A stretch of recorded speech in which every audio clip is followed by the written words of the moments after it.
over at BangTheBook.com. We are your one-stop shop for sports betting news and information. A much-deserved break for Parker Michaels with the NHL All-Star break here, so he'll pick up his daily article next week. But Kyle Hunter's still doing his daily college basketball piece. We've got daily NBA and college basketball picks and previews. Going to be adding some new soccer content this weekend. We've got top-notch golf and UFC content. So a lot of things going on over at BangTheBook.com. Keep it tuned over there. We'll have a lot of prop betting stuff for the Super Bowl next week as well. As you know, this and every edition of Bang the Book Radio presented by our friends over at DSI Sportsbook. Sign up at DSI using that promo code BTB and the number 200. 100% deposit match bonus for the Sportsbook. 100% deposit match bonus for the live casino at BetDSI. It's only a game until you bet it. And if you're not ready to bet with a sportsbook, maybe you're new to this business, head over to BangTheBook.com. Check out our free pick contests. Get involved in those. Go through the handicapping process without putting any money on the line, and you've got a chance to win some cash prizes as well. So a good alternative for you if you're not ready to dive fully in to the sports betting industry. Two guests join me here on the program. The first, professional handicapper Brad Powers from BradPowersSports.com. Brad, how's it going today, man? That's going well. How you doing on this Thursday morning?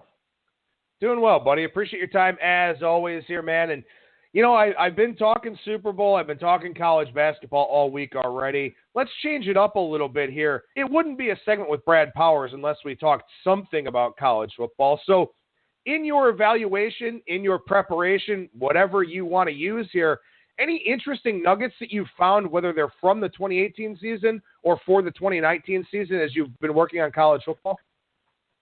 There's two. If you follow me on Twitter, I did a little, cheat sheet as far as everyone's schedules for the upcoming season. So team by team schedules, if you just want them in one place and you want to print them off in just a couple of pages, every single team. And now not every single team doesn't have their complete schedule set, but most teams do. One thing that, keep in mind, for this upcoming season, a lot of teams have double byes. The season this year starts a little bit earlier. It's the end of August, and because of the way the calendar falls, we have a couple of months during the year where you can get an extra game in. Like the month of November, there's 5 weeks instead of 4. So instead of just one bye week per season, this particular season, every single team has a pair of byes. So look for teams that have advantageous byes. Like, for example, let's start at the top of the polls. Alabama, their bye, their 2 byes this season come before arguably 2 of their toughest games, at Texas A&M and against LSU, like they do each and every year. I think that's extremely fortuitous for the Crimson Tide. Same goes for Clemson. When are their byes? Prior to their 2 biggest rivals, Florida State and a road game against South Carolina. So keep in mind a lot of well-positioned byes. And on top of that, you get teams that are probably at a disadvantage, and you hardly ever see this. I believe 7 of Notre Dame's opponents have a bye prior to facing the Irish this year. So you're going to see a lot more of that where teams are because of the double bye, a lot more teams are going to have extra prep against you. That's a little bit of a disadvantage. That's one of 2 factors when it comes to college football. Not to monologue it too long here, but the second major factor, this is something that you probably had to deep dive in most cases the last 10, 15 years to find lists of all the transfers and whatnot. Because of the new transfer portal rules that players got to put their name into the NCAA transfer, all that information is public domain. Now, you don't have to personally go to NCAA. There's good sites like ESPN and 247 that have a running transfer list. So I think that makes things a little bit easier when you're figuring out who the heck is going where. Because let's face it, 20 years ago, there certainly wasn't as many transfers as there are now. Notre Dame plays 7 teams coming off of a bye. That is a remarkable statistic. That is definitely something you want to keep in mind from a season win total standpoint, obviously from a future standpoint as well. Man, talk about getting the shaft. And for a blue blood, blue chip kind of program getting the shaft. I mean, I'm not surprised the schedule sets up nicely for Alabama and Clemson, but for Notre Dame to get boned like that, that's really something. Yeah, and I'm sure I'm not sure there's another team out there that has that many prior to it, but I'm sure there's quite a few examples this year where teams have that many buys. And let's face it, that's a negative that's not going to ever be priced in the marketplace. When a season win total comes out, they're not thinking that far in advance as far as what kind of disadvantage they are from a scheduling aspect. So, and that's one to keep in your back pocket. Well, and keep in mind, too, here, obviously, as we just talked about, the timing of bye weeks very, very important. I'm sure there are some teams that have a week 1 bye or a week 2 bye, something like that, to where, you either start later than everybody else or you play one game and then it's, 2 weeks of hitting each other before you play again. That's a real disadvantage as well, in my opinion, because you want to get your timing down. You want to get out there on the field. A week 2 or a week 3 bye is just not helpful. Yep, and you're exactly right. That's something that's a major negative. And guess what team falls in that category? Notre Dame plays on Labor Day night, and right after that, of course, because they don't want a short, week afterwards, they have a bye week too. So that is a negative. And I mean, not even going into it, but further. You want to talk about a team that's at a schedule disadvantage.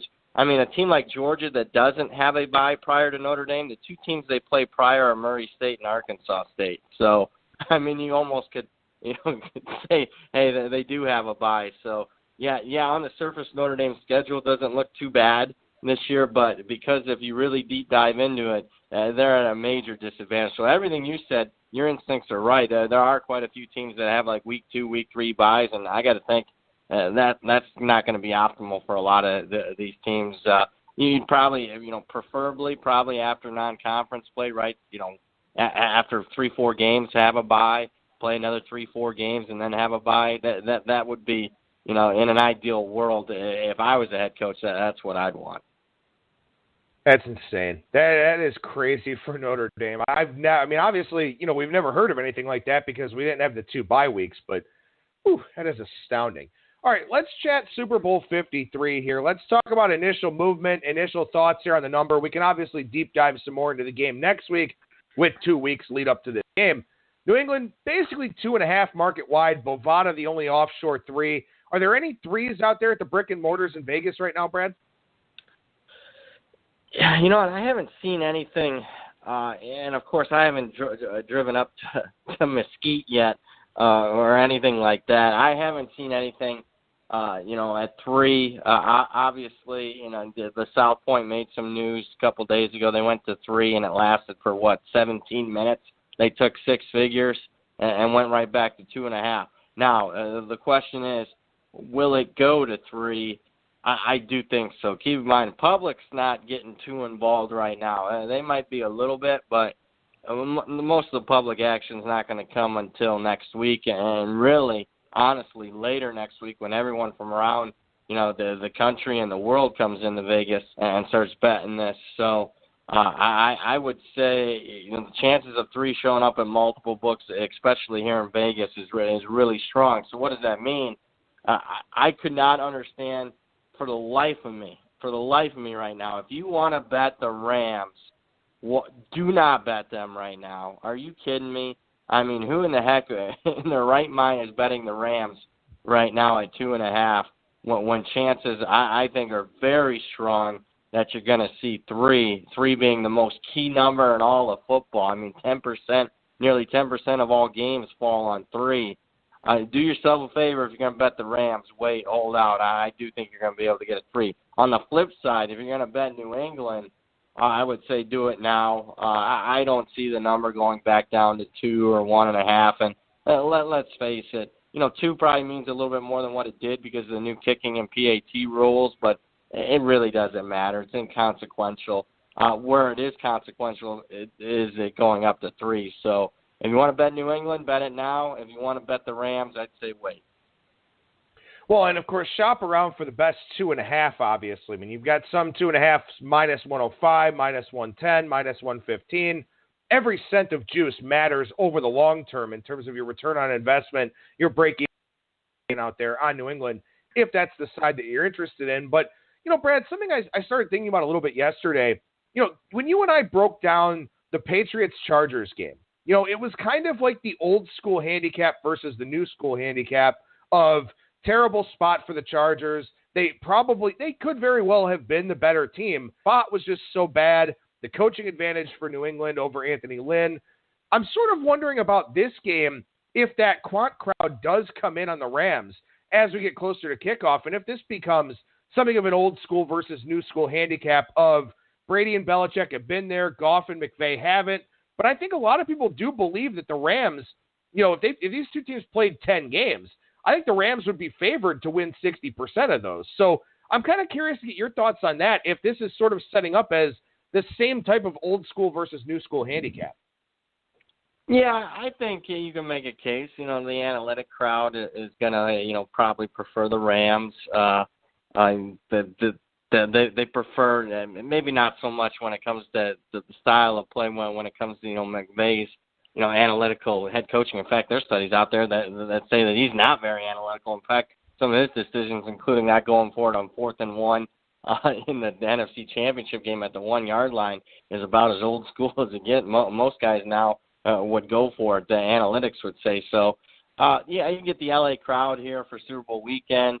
I think it's an apathetic crowd, though. We've seen videos about there's been a couple videos floating out there of how they reacted, some bars in L.A., to the news of the Rams winning that game. It's unlike most football cities in this great country. I could definitely see, and look, a couple of context clues. I mean, money's come in against New England in each of the last 2 playoff games. Money's come in on the Rams. At least it came in on the Rams in the NFC Championship game. So money in the last couple of games against New England on the Rams. I kind of see that. Or did we finally see an aha moment for New England? There's been doubt in the marketplace with New England all year long. And I'm sorry, but it doesn't get any more impressive than, a lot of money came in against New England in the Chargers game. And New England played one of the best first halves we've seen at any team this football season. So you lose a lot of your money in that game. I'm not saying I did. I was on New England.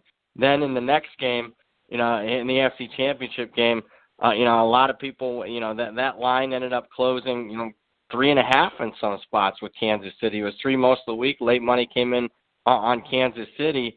And the game went to overtime. And Kansas City at certain spots could have won. But looking at the box score, I mean, New England absolutely dominated that game. That should have been a 2-3 touchdown win for New England. If you've been betting against New England the last couple of weeks, I mean, sooner or later it's got to click off in your head. I mean, how often do you really want to go against Brady and Belichick for a 3rd game in a row? I mean, think about what would happen if you got beat again. Look, we're all professionals and we got to trust their numbers and whatnot, but, I'll let a team beat me, once and be not afraid to go right back to them or against them the next week if I felt I had a strong take. But if they taken me to the woodshed 2 weeks in a row, I got to think there's at least a portion of the crowd out there that's going to be unwilling to do so again. And let's face it, the Super Bowl, if you're a sharper player, I don't think the best way to get at the Super Bowl is necessarily side or total. If you're anti-New England, you can find probably a little bit more value in the prop market. Yeah, we'll talk about the prop market in a second, but something I want to touch on here with the total. The total coming down from 58 to 56.5. Obviously a sharp move there. We know the public will play the over in the Super Bowl because they want points, they want an exciting game. So sharp move on the total down. You mentioned context clues. I mean, I sort of feel like with a Rams team that gave up 6 yards per play in the regular season, has played a little bit better defensively here in the playoffs, they would want a higher scoring game. So the fact that the total is coming down, I think kind of in a roundabout way looks pretty good for New England. Yeah, and I mean, they featured Sony Michel quite a bit. I mean, Brady had his numbers last week, but, so did Sony Michel against the Chiefs, and the fully expected to see, although it's very tough predicting exactly what Belichick's going to do. I mean, just because it worked in the last game doesn't mean he's going to go right back to it the next week. I mean, 1 week James White's getting 15 receptions, the next week it's pretty much, it's back to Gronk and Edelman. So, I mean, that's the beauty of Belichick. I mean, he's like a box of chocolates. You really never know what you're going to get.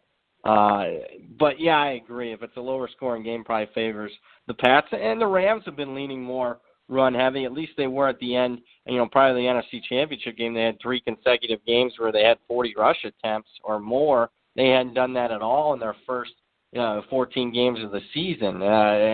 And maybe there's a little bit less trust with Jared Goff, even though he had a pretty good NFC Championship game. Maybe, the notion's always to be a little bit conservative early.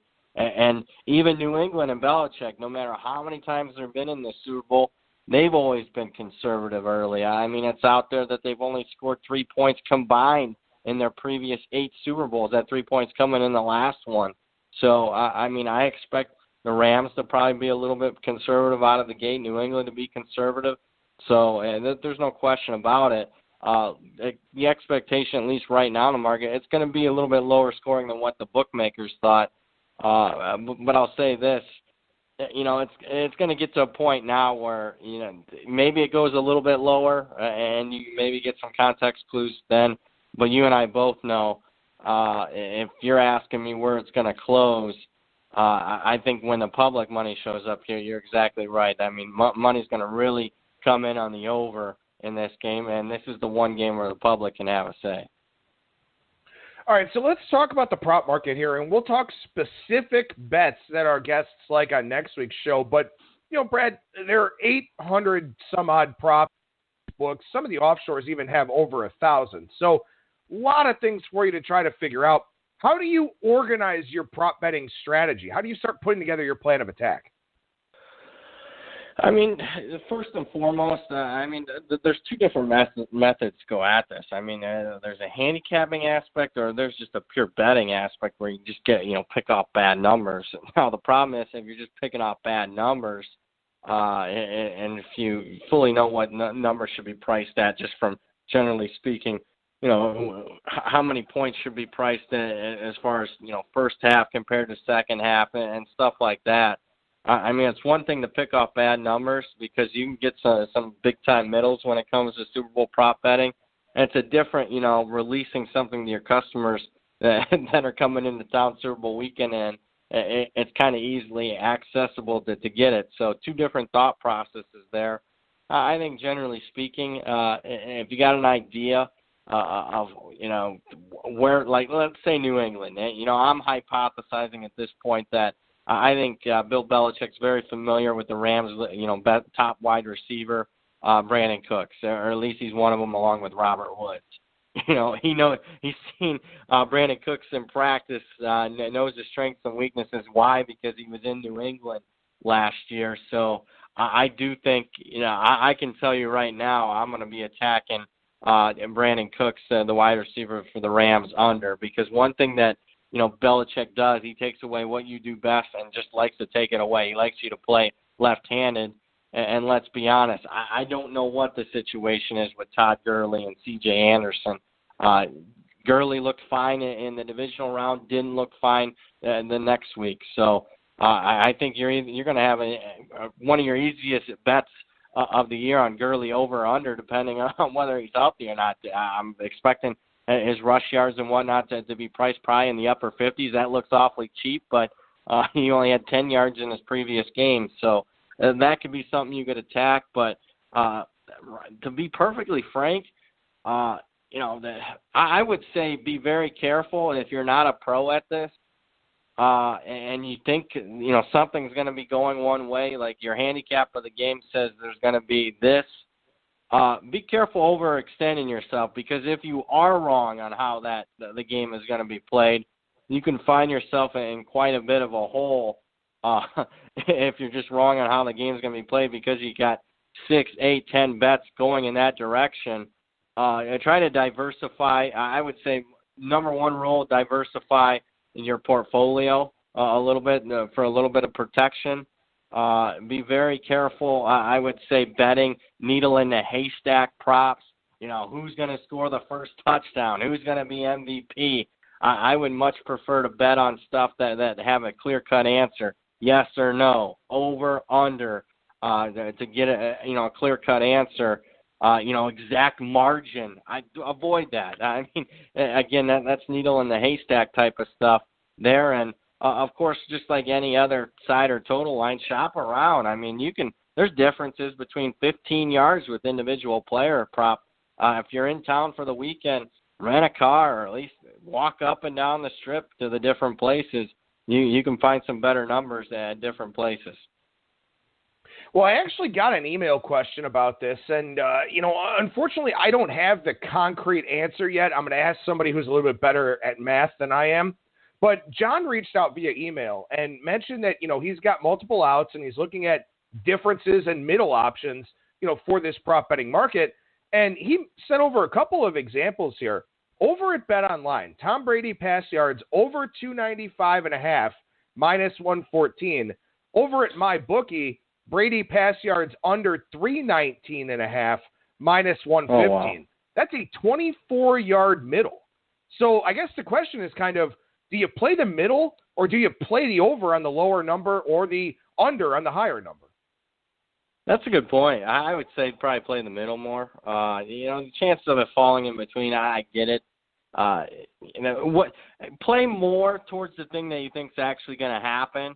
And maybe, and again, don't quote me exactly. I'm not one of the best, market price guys. I'm good at predicting. One of my best qualities is predicting where the market will go, and more often than not, when it comes to college football.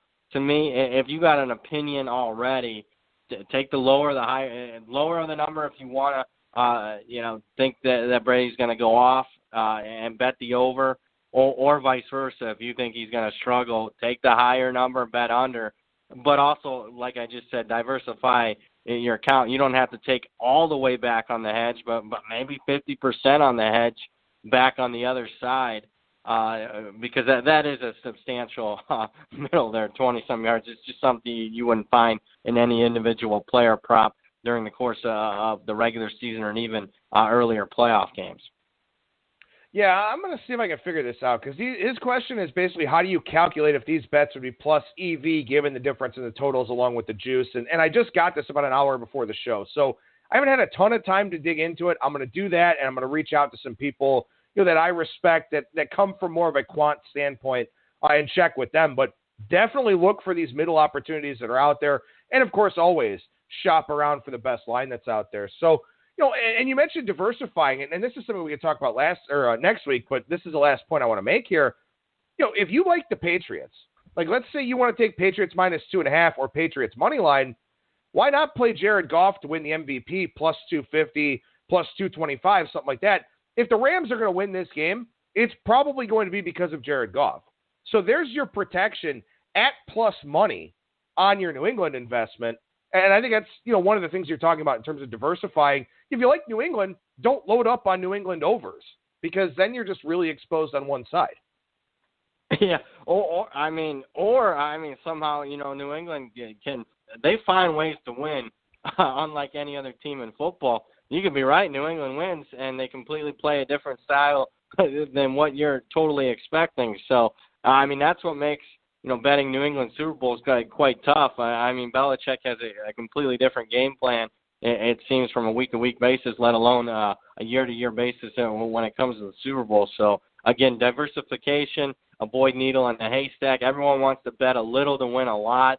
It's not positive, EV more often than not to bet yes on the safety, yes on the overtime. That's totally priced and then some into the marketplace overpriced. Most sharps are going to bet the no on that because they find value. They're not afraid to bet a lot to win a little when it comes to those props. So those are a couple of things to avoid when Super Bowl. And look, just like any other week, any other sport, having a set bankroll. Don't overextend yourself because, again, it's the last game of the year. If you're trying to play catch up, and not saying that you can't do it, but history says you can, because the studies out there say pretty much 97% bettors lose. And I'll make a bold prediction. I don't think the state of Nevada will ever have another losing Super Bowl. They haven't had one in 10 years. And even the last couple of years with a lot of individual player props and those popular props like defensive touchdown and overtime some of those have cashed in recent years, and they've still shown a profit. Be very wary. I mean, you can get some positive EV bets out there, but if you're going up against the book too much, the odds are against you. All right, let's transition over to the college basketball side of things because we'll have an entire segment to talk Super Bowl next week. Let's talk about the Pac-12 as we continue our conference-by-conference breakdowns. And I want to preface this by apologizing that we're going to talk about the Pac-12 because, this thing is bad. Yeah. I mean, you thought the football was bad. Here comes the basketball in the hardwood. And it's remarkable considering that I would say, and you take out football and take out basketball, the Pac-12 is arguably one of the best conferences when it comes to sports in the entire country. But clearly, we don't have a team here, and forget the top 20. I don't have a team in my top 25, top 30, top 35. Washington's starting to get there as far as sneaking into the top 40, but that's it. So we got one team that's sneaking around the chicken coop when it comes to being a top 40 team, and that's only because Washington's been red hot. I mean, the conference has been extremely disappointing. Arizona's been, the flag bearer of the conference as of late, but they, obviously dealt with some FBI allegations. They lost a bunch of starters from last year, had some transfers. They weren't the same at the start of the season. Oregon lost one of their best players, one of the best players in the entire country, let alone the conference, and Manute Bol's son, Bol. And they're the preseason favorite, the Ducks. They haven't lived up to expectations. UCLA's a mess, firing their coach, Steve Alford. Utah's down this year. I mean, it's not a good look for the Pac-12. I mean, the football's one thing. To have both your major profitable sports being this bad, I mean, there's no question about it. It's the worst Power 5 conference out there right now. I mean, it is incredulous to me that people are talking about a Power 5 conference being a one-bid league, and it could very well happen. It is astonishing. So, you mentioned Washington, probably the standout team right now. Is that going to continue? I mean, who is the class of this conference, so to speak? And that's, I can only go from what I've seen recently, and you can get on me for recency bias. I think it's two teams. I think it's Washington. Teams, look, they got a second-year coach. He comes over from Syracuse. He's running the zone. They were a pretty good play-on team last year once they got the zone figured out, and they've been a pretty good team here. I mean, they've been consistent. They've been laying even some big numbers as of late and covering. I'll go with them. I mean, they didn't look that great in non-conference. Lost to a couple highly ranked teams early on, but I mean, it's a team that's won 7 straight games. The other team, Arizona, starting to find their way a little bit. Had a disappointing result at home against Oregon last week, but other than that, Arizona's figured some things out, and it makes some sense. They were a young team dealing with a lot of distractions. Had a couple of transfers. Sean Miller's a pretty good coach. I think he's one of the better coaches out there that's never been to the Final Four. Yeah, I would say it's Washington, Arizona, and maybe Oregon if they start to figure things out without their best player as we move along towards the rest of the season. But, I mean, it's not like picking between children. I mean, that's kind of forcing my hand a little bit. I don't like a lot of those options. No, I mean, I don't blame you. And you look at tonight's card even in the Pac-12, and Oregon's a 2.5-point favorite against Washington State, who hasn't lost a conference game and has won 7 games in a row. So, again, that's one of those things that just kind of speaks to what's going on in a conference like this. And I know that Oregon has a pretty good home court edge there in Eugene, and this line does imply Washington would be a neutral site favorite, as they should be. But, again, this is the top team in the conference, so to speak. And they're still getting 2.5 tonight against an Oregon team missing its best player. So I think that's just kind of a microcosm of what we're dealing with here. Great point. There's no dominant team in the conference. Sometimes, that can be, a little bit enjoyable when it comes to handicapping if you find teams on the right spots. And the cool thing about the Pac-12 is, they play these Thursday, Saturday spots, and because of the spots, but most of them are back-to-back home, back-to-back road. Because of certain scheduling spots, I kind of like, I don't care that there's not a great team in the conference. Because of their scheduling spots, the Pac-12 is one conference that I don't mind handicapping, and I tend to, if you're a situational handicapper like me, or believing, fading outliers, having that game, immediately after, 48 hours after, sometimes I can find some value in the marketplace, either playing on those teams or against them. So I know they don't have a great team, but because you have a lot of teams that are jumbled together and, power rating relatively close, any type of extra value point, whether it comes to a situation or an outlier, say a team hit 14 threes in one game, next night I wouldn't mind fading them. I can find some value in the Pac-12 the way things are.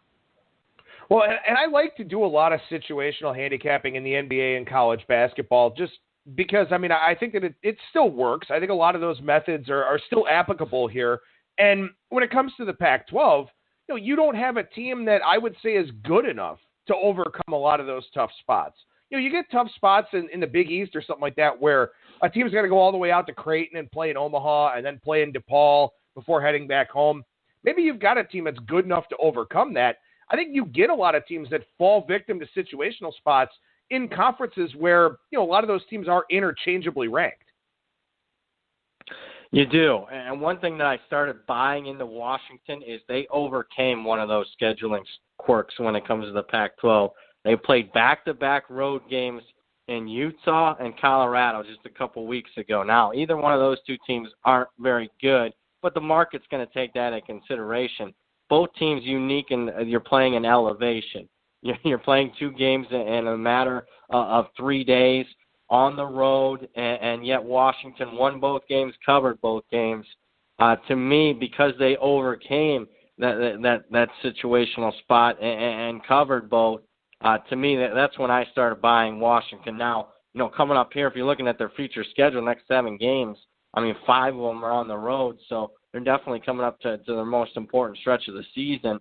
But because of what they just did a couple weeks ago, I at least have a lot more confidence because they were one team that showed to me and proved to me that they can overcome a couple of those scheduling quirks. Well, and again, I understand it's really hard for people to do 353 Division I teams, and this is why we talk about conference specialization. Another game that kind of stands out to me tonight, 671-672, Colorado and California, Cal Berkeley. Colorado, we know they have that home court edge, playing in altitude there in Boulder. It helps them in conference play. They're on the road laying 6.5. Now, whether or not they cover the game is another question, but it speaks to just how bad Cal is. So I would take that into consideration in future games for Cal because they're getting 6.5 against a team that has significant home road splits. Those are things you can look at and use to your advantage in the future. Yeah, as bad as the Pac-12 is, I can make a case for what's even worse is their worst team. California is the worst power-rated Power 5 team I have in the country, not even in the top 225. Not even in the top 225 of basketball. And it hasn't been a good look lately. You're talking about a team that's got one cover in their last 10, and I think one win in their last 9 for Cal. Now, I certainly don't want to – I can't bet just because how bad Cal, and until I see any kind of positive things from them, I'm just not going to be on Cal. But I'm certainly not willing to lay 6.5 on the road with Colorado, who's 1-4 in their last 5 games. To me, it's a pass for me. Colorado in that unique situation. We talked about unique situations. You got to learn how to win before you learn how to cover. Ralph Michaels, one of your guests, taught me that saying. And until Colorado proves that they can win, let alone get some margin, I certainly don't want to be on them. So tonight, that 671, 672, and you feel free to have a bunch of tickets in your pocket on the game. I'm going to pass. Oh, no, I'm not playing it. I'm just saying that, there are some clues here, even on games you're not playing it. And you can see these with your conference specialization. That's why we tell you to focus in on a couple of these conferences. Yeah, no question. And I was joking with you, buddy. I knew that you wouldn't have too much on it. But, yeah, and you bring up a point. If someone asks me, football's basically over with. I'm diving into college basketball. What should I do? Focus on, take one conference, and 2, if you want. Deep dive into those conferences, study the teams, read the press conferences. If you just got an extra, couple hours a day to do it, don't spread yourself thin trying to handicap everything. Just focus in on a couple conferences. And a lot of times you can know more than the marketplace. Now, it gets tougher as the season moves along because a lot of people are doing that, and the entire world goes from college basketball being a very niche market to by the time March comes around, it's the most bet market in the world when it comes to March Madness. So I would say right now, the next 6 weeks, just focus and study up on one or two conferences. And, if you know what you're doing, I'm not saying I can guarantee you a lot of success, but you'll certainly have more success than most. Brad Powers, professional handicapper over at BradPowersSports.com. What's going on at the website right now, man?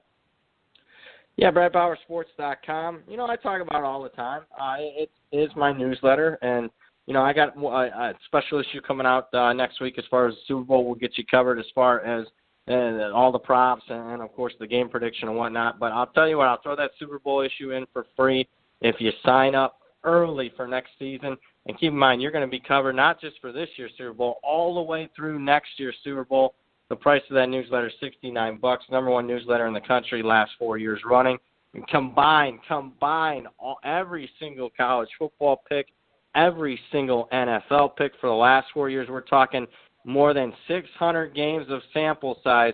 We're hitting 57% on best bets. That's by far best out of all the newsletters. So check it out, $69. You can download past issues for free. If you're interested in hoops, it's daily VIP action. It's $2.99 for college basketball. Check it all out at BradPowersSports.com. And as always, you can follow Brad on Twitter at BradPowers and the number 7. Brad, always a pleasure, brother. Thank you so much for joining me. Talk to you again next week. All right, sounds good. Take care, my friend.